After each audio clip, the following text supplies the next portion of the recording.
Herbal honeys. Here I've got a nice little selection of herbal honeys, most from this year, some from previous years. Labrador tea, fresh in honey, pineapple weed. This is a rose. This was a new one, experiment. Didn't work out as good as I thought it might, but it is northern bedstraw, which love the aromatics. Just, yeah, floral notes that come from that plant. Thought honey, as it does, with rose, pineapple weed, any of these things, it just is able to capture and extract the essence of the plant in a really nice way. So there is an artemisia, a wormwood.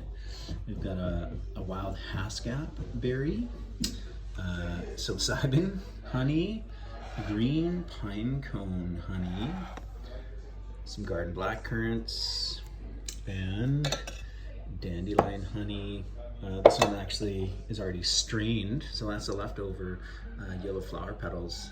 I've also got spruce tip honey down here. I've got a chamomile honey at home, and a larch honey as well.